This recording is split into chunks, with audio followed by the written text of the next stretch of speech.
Pace Eagles. Today is Tuesday, May 9th, 2023. I'm Joey Taylor. And I'm Gabrielle Mason. Man, I really enjoyed the Spotlight Awards yesterday. I did too, but we're not here to talk about the Spotlight Awards. We're here to film the announcements. So let's get started with the Pledge of Allegiance and the Pace Pledge.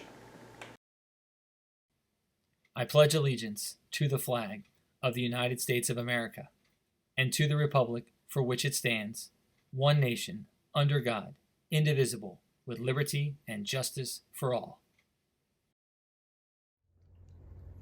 We at Pace pledge to treat everyone with fairness, kindness, and respect.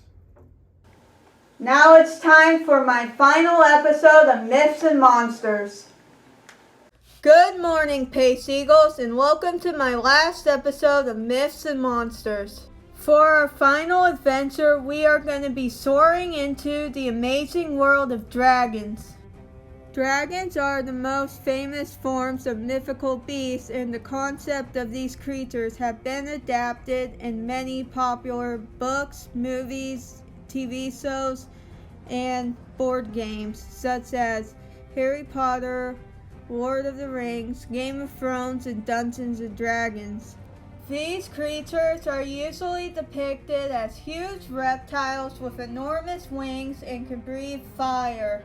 Today I'm going to be talking about a couple dragons that are extremely popular, such as the Hydra, the Norwegian Ridgeback, the Chinese Fireball, the White Dragon, and the Blue Dragon. The Hydra, which is also called the Lernaean Hydra, is a legendary dragon that was first mentioned in Greek mythology.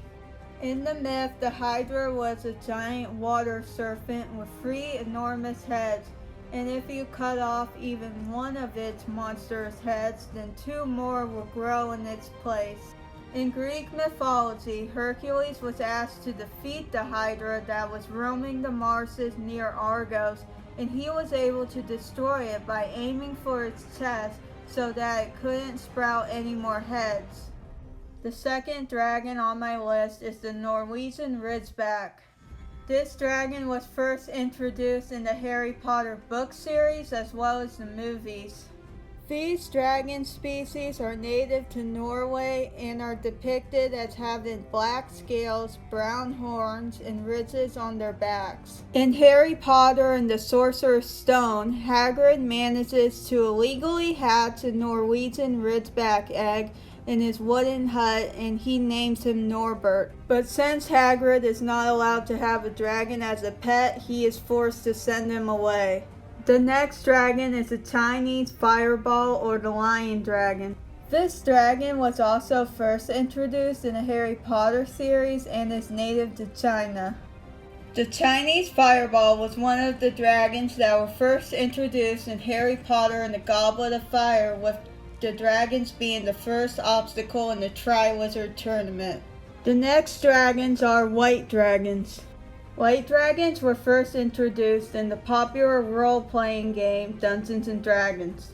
In the game, these creatures are found in icy caves and layers, and instead of breathing fire out of their mouths, they breathe ice. And because they are ice dragons, these beasts are vulnerable against fire. The last type of dragon that I'm going to cover is the blue dragon. Blue dragons are also from Dungeons & Dragons, and these beasts can release lightning from their mouths. These creatures are found in deserts and areas close to water and prefer climates with frequent storms. They are also called storm dragons and are very territorial and enjoy feeling superior.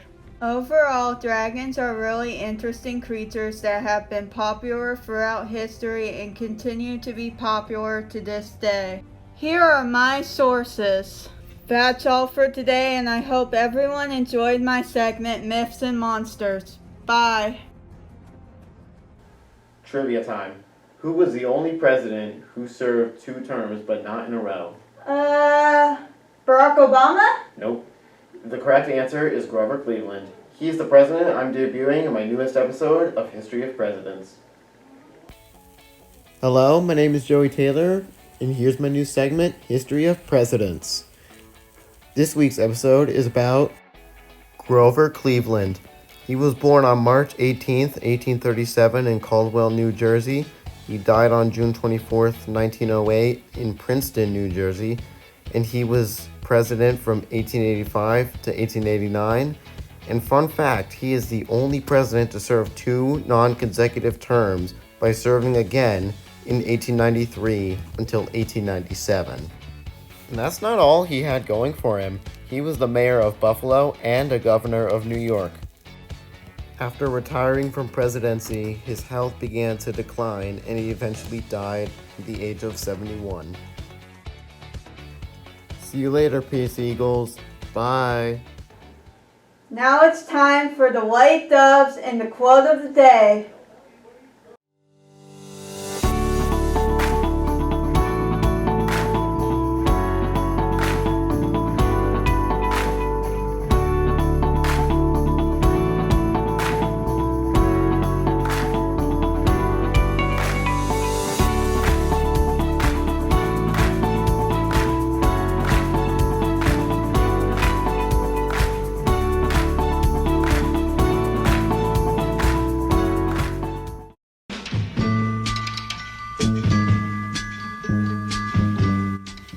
Life is like riding a bicycle. To keep your balance, you must keep moving. By Albert Einstein. That's all for the show today, Pace Eagles. Have a terrific Tuesday. Bye. Bye.